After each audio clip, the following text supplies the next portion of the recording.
Amor e Ódio, quinta parte, capítulo 3. Após alguns dias de viagem amena, durante a qual, agradecido, procurou tornar-se amável, servindo nas cozinhas, polindo o assoalho do tombadilho, como os dos beliches, auxiliando em todos os serviços, Gaston da Bervilha aportou em São Salvador, velha capital do estado da Bahia. O comandante estimou-lhe os modos, ofereceu-lhe lugar definido a bordo e ordenado regular, ignorando tratar com o fidalgo. Este rejeitou, porém, explicando tencionar fixar-se no Brasil, onde esperava recuperar-se de longos estágios adversos. Pagaram-lhe convenientemente o valor dos serviços prestados e nunca mais se tornaram a ver. Graças a esses pequenos recursos, pôde o antigo titular fazer frente às primeiras imperiosas necessidades da nova condição em terras de Santa Cruz. Pouco a pouco, no entanto, resignado ao anonimato, porquanto confessar a verdadeira identidade seria provocar comentários ardentes, expondo-se ao ridículo, se não denunciar a própria qualidade de condenado foragido. E encorajado por sua fé entusiasta de que não se esquecia em cujos mananciais se provia de energias revigoradoras, dominou os percalços e dificuldades que o ameaçavam de início desanimar. Nas páginas singelas vividas na lendária cidade brasileira, valeu-se do aprendizado fiel, observado durante o cativeiro, para honradamente viver a coberto da miséria.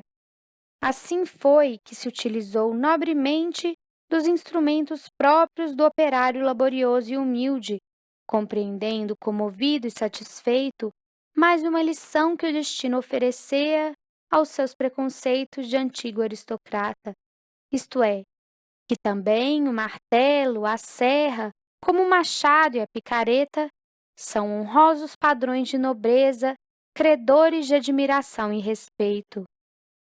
Em meio dos rudes labores e peripécias deparados em Salvador, expediu cartas para a França, minuciosas e ardentes. Sua mãe era sua preocupação intensa e angustiante. Oh, poder voltar à pátria a fim de recompensar aquele coração dilacerado com atenções vívidas e ternas, para ele restabelecendo os dias venturosos e longínquos de Saint-Pierre. E Henriette, amá-lo-ia ainda e sempre? Já não pensava em desposá-la. Para que se torturar com as ânsias do impossível? Fora sonho inatingível que se perdera com o desaparecimento da mocidade e que a madureza da idade já não poderia reter, miragem enlouquecedora que o desgraçara, cujas recordações eram o seu calvário e o seu conforto supremo, a um só tempo, sua saudade mortal e bem-querida. Sabia a nobre senhora integrada no movimento reformador chefiado pelo notável Allan Kardec, à frente de responsabilidades grandiosas com a direção de um orfanato que criara sob as advertências de Georges, com quem entretinha também ela confabulações periódicas, durante as experiências efetivadas por aquele mestre, aturdida com numerosos deveres impostos por sua nova fé, para pretender ser ainda lembrado como prometido, se não como irmão de ideal, por seu coração que se desdobrava em dedicações ao próximo. Ademais, uma Delacordaire de Soissons, abnegada e desprendida que fosse dos prejuízos sociais, concordaria em desposar um esforçado dos presídios da Guiana? Suas expressões ardentes e dolorosas para sua mãe, mas muito discretas para a antiga noiva, foram lidas e amorosamente interpretadas pelas duas mulheres que tão profundamente o amavam, provocando lágrimas e comentários. Henriette, porém, que jamais se resignara à impossibilidade imposta pelo destino entre ela própria e o bem-amado, exultara sabendo-o livre, após longos meses de aflitiva expectação, em vista da carta confiada a René de Robin, não se conformando também com a desistência do caro sonho que desde a juventude se habituara a cultuar nos tesouros do coração, desistência que parecia ser revelada na tocante missiva a ela dirigida, e por isso entregava-se a continuadas crises de pranto e protestos.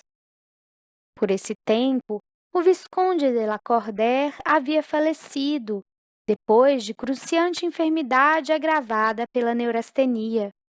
Esse caráter sombrio e rancoroso desaparecera do cenário terrestre, negando-se a reconhecer a inculpabilidade da filha frente a um suposto adultério, cruciado pela vergonha com que no seu orgulho conceito ela havia maculado os brasões de seus avós. A viscondessa, libertada da férrea opressão conjugal, procurara, sem constrangimentos, a amorável companhia da filha e no palácio de Soissons passara então a residir ao lado também da sua antiga amiga de Saint-Pierre, que igualmente vivia ao lado de Henriette. A carta de Gaston fizera refletir profundamente. Compadecia-se da moça, que por esse amor sofria desde a juventude lentas dilacerações da alma, cujo amargor tão bem avaliara seu sensível coração materno, e a qual agora, como prêmio de tão ampla abnegação, apenas conquistava o esquecimento daquele a quem amava. Todavia, a este fazia igualmente justiça. Que poderia d'Aberville pretender ainda da antiga prometida, depois de 14 anos de trabalhos forçados? Sua altivez de homem probo e a dignidade de fidalgo banido injustamente da pátria justificariam um gesto. Madeleine, porém, era um coração generoso a quem o despotismo do esposo subjugara durante muitos anos, mas a quem, não obstante, também ensinara a ponderação justa, conselhos sensatos, prudentes. Pensou ser de justiça socorrer Gaston, que, proprietário na França, possuidor de riquezas apreciáveis, uma vez que Henriette e Assunção reergueram, operosas e perseverantes, a estabilidade da casa de Saint-Pierre, não necessitaria continuar provando tão ardentes dificuldades com as que transpareciam das missivas expedidas do Brasil. Conversou demoradamente com a filha, associando a viúva de Saint-Pierre ao importante conclave doméstico, e o resultado foi que alguns dias depois, Roland Martigny, conservado fielmente por Henriette no posto de criado de quarto do inesquecível ausente, partiu na primeira embarcação que o levantou ferros da França para a América do Sul, ao encontro do antigo amo. Levava não apenas recursos financeiros ao seu legítimo dono, mas principalmente o reconforto moral, como representando a família, o lar, a pátria cuja ausência o cruciava havia tantos anos. A pobreza do amo, porém, a quem encontrara facilmente, graças ao teor das missivas, impressionara o fiel servidor que não pudera conceber o antigo príncipe das salas reduzido a tão humilde condição. Admirou-se dos cabelos brancos que lhe envolviam o rosto, ao que retrucou aquele num resignado sorriso. Que queres, meu bom Roland? Não se é jovem para sempre, e na Guiana a velhice nos invade facilmente. 3 anos depois da evasão, habitava ele a cidade do Rio de Janeiro, graciosa capital da hospitaleira terra de Santa Cruz. Os recursos provenientes da pátria permitiram-lhe relativo bem-estar e possibilidades de reajustamento na sociedade. No entanto, Gaston já não poderia, como não saberia, conduzir a existência senão pelo trabalho, ao qual se dedicava com a generosa boa vontade que caracterizava todos os passos que desenvolvia, recordando não apenas as tendências de seus ancestrais, mas ainda a própria índole particular, pois trazia para o presente a nobre inclinação que dele fizera em Florença, sob a armadura carnal e o nome de Leão de Lespars, trabalhador dedicado e infatigável. De hábitos austeros, porquanto os longos anos de reclusão e meditação o fizeram inclinar-se para os ambientes íntimos e solitários, dedicava-se tão somente aos estudos filosóficos e religiosos, às observações espíritas, como ao trato da fraternidade para com o próximo, que muito bem sabia aplicar, e ao trabalho generoso daquele que por todos os meios deseja ser útil à sociedade como a Deus. Habitava a movimentada rua do centro da cidade. Então, nos cenários do Brasil, impunha-se como dirigente a figura respeitável do seu imperador, o Sr. Dom Pedro II, magnânimo coração de patriota, alma veneranda de grande inspirado do bem. D'Aberville ali instalou um colégio com todos os requisitos da época e fez-se professor, revivendo ainda do subconsciente, após choques dolorosos de ressurgimentos redentores, a profissão remota exercida em Florença.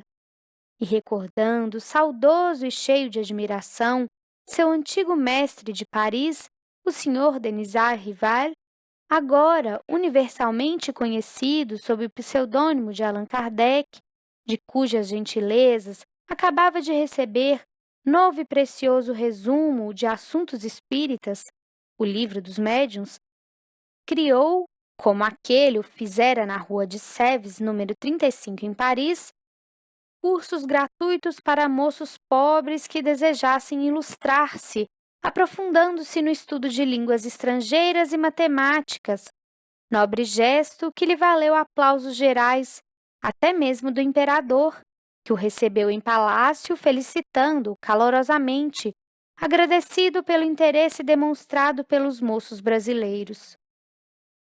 Uma noite, durante certa hora de meditação à luz do candelabro amigo que lhe iluminava as páginas do Livro dos Médiuns, dado a publicidade 2 anos antes, isto é, em janeiro de 1861, Georges confirmou-se a sua visão, feliz e sorridente, murmurando intuitivamente: compreendes agora, meu caro Doidivanas, a razão por que foste condenado aos trabalhos forçados, como o último celerado da França, e não formalmente preso no segredo de uma prisão como de Villemont, por exemplo? A Guiana foi a misericórdia do Senhor que te socorreu nas amarguras das reparações, Gaston. Preso com as atenções devidas a personagens de tua classe social, sucumbirias revoltado e inútil, até para ti mesmo, na solidão de um calabouço ou de uma torre inacessível. Mas no degredo arbitrário era o divino mestre que te acenava para os serviços da sua vinha, reservando-te os tesouros da sua doutrina de luz, que hoje enriquece tua mente com a renovação superior que em ti se opera. Por uma tarde suave e morna do mês de junho, quando os lilazes e as glicínias graciosas perfumavam festivamente os jardins do velho solar de Saint-Pierre, e as esponjas e rosas silvestres embalsamavam a brisa que agitava os carvalheiros da estrada, Assunção d'Aberville, que adoecera desde algum tempo, cerrou para sempre os tristes olhos cansados de chorar.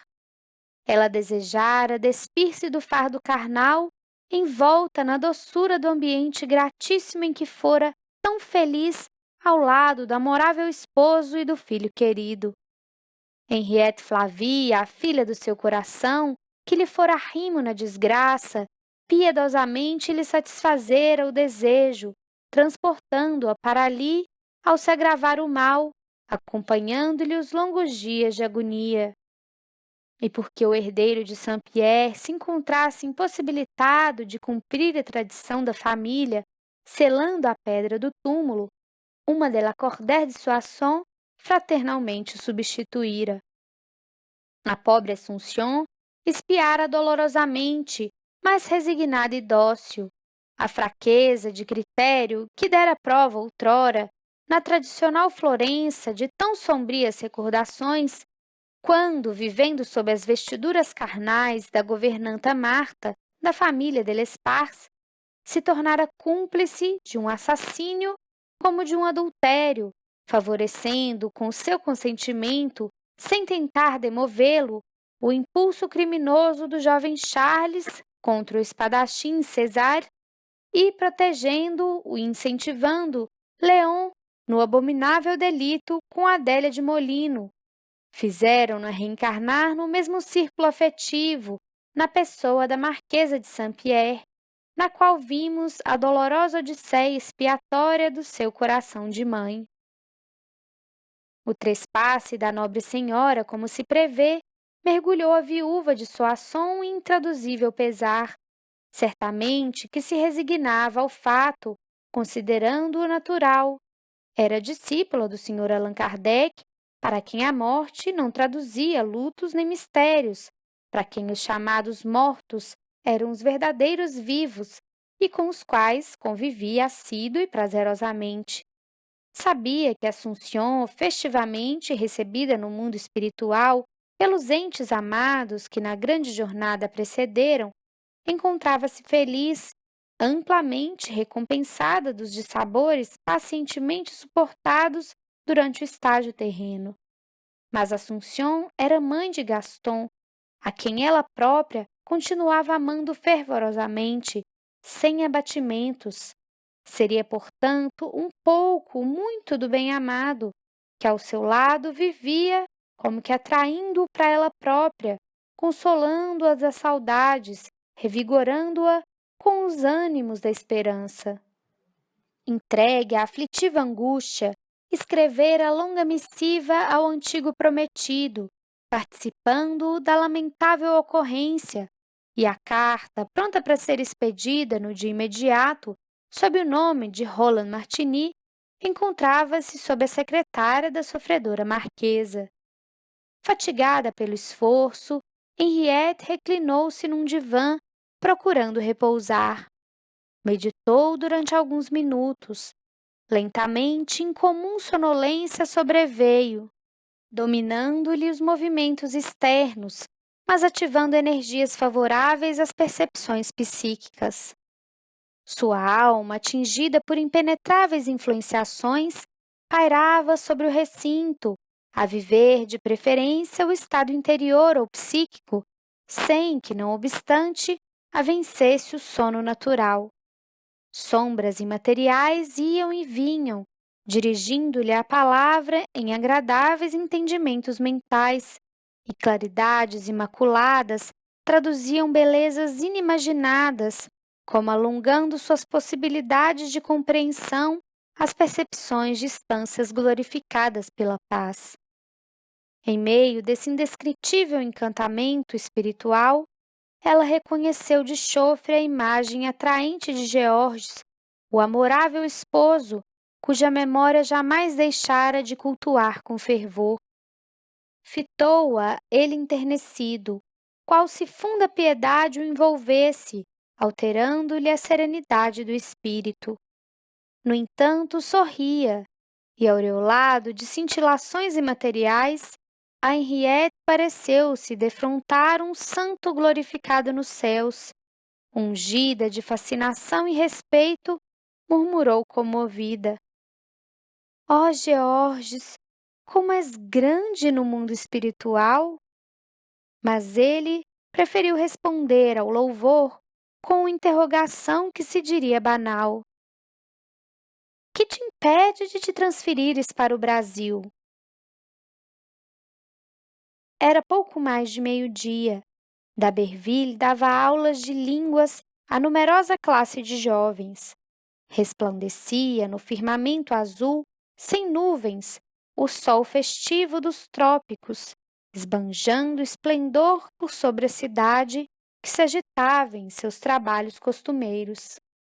Na véspera, uma nau francesa portara, trazendo passageiros e correspondência para a galante capital brasileira. Gaston d'Aberville, porém, não fora contemplado sequer com uma missiva, e ele, que havia muito não obtinha notícias da pátria, nessa tarde se reconhecia grandemente inquieto, o coração agitado por dilaceradoras saudades. Que se passaria na França? Como resistir a outros longos meses de espera? Vai, meu bom Roland, ordenou ao servo, e indaga quando retorna à França essa embarcação. Arriscarei tudo. Não posso mais, não posso mais. Necessito rever minha mãe, rever Henriette, ou não terei ânimo de prosseguir. Mas, senhor, voltar à França? Não importa, irei. Vai. Uma hora depois, Roland encontrava-se ainda ausente.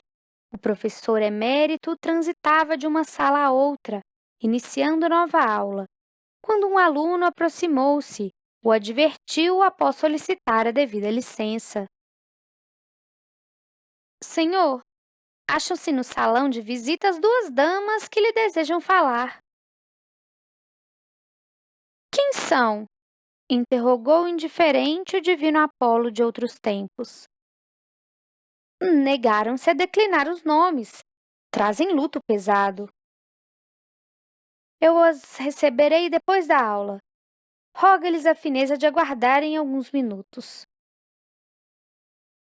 O aluno, porém, como todo doidivanas, ansioso pelo regresso ao lar, esqueceu-se de informar o mestre de que as damas de luto se haviam expressado em francês e que ele próprio, só com muito esforço, pudera compreendê-las. No entanto, fora iniciada a aula com minúcias próprias do professor meticuloso. Era a história. D'Aberville apaixonava-se, os alunos interpelavam, as lições eram interessantes. Finalmente terminou. Desceram os jovens, entre algazarras e risos alegres. O professor só então se lembrou das visitantes. Dirigiu-se ao salão e entrou com prontidão e despreocupação, fechando a porta que o reposteiro encobria. Então, vagarosamente, como emocionadas, as duas senhoras se ergueram das pesadas poltronas de jacarandá em que se sentavam. Ele cortejou-as como o faria num salão de Paris, compreendendo-as de trato fino. Os véus espessos e negros que ambas traziam velando o rosto não permitiram ao marquês reconhecê-las de pronto.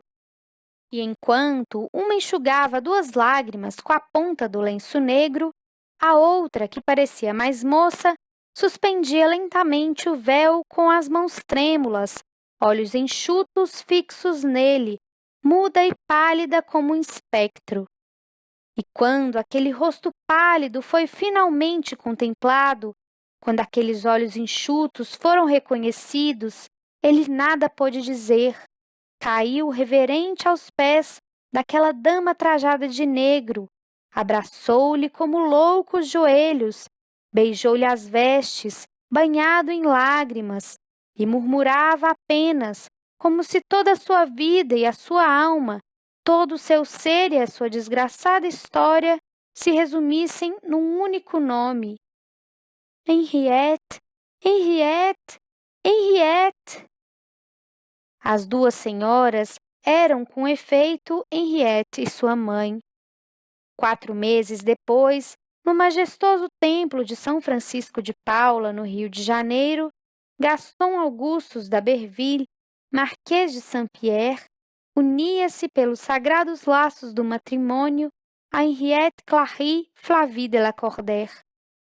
Parecendo ter voltado à primavera dos 20 anos, a noiva trajada de musselinas brancas, como durante a juventude, e sua fronte formosa, ornamentada de cachos louros que desciam, contornando o alvo pescoço e a cauda suntuosa do vestido magnífico, emprestavam-lhe o fascínio de uma princesa de balada advinda dos planos do ideal para a glória de um herói, enquanto o discípulo do Sr. Allan Kardec, como que concentrado à face de Deus, comovia-se até as lágrimas do encanto daquela aventura com que havia 20 anos sonhava e a qual finalmente lhe era concedida pelas leis harmoniosas do Todo-Poderoso.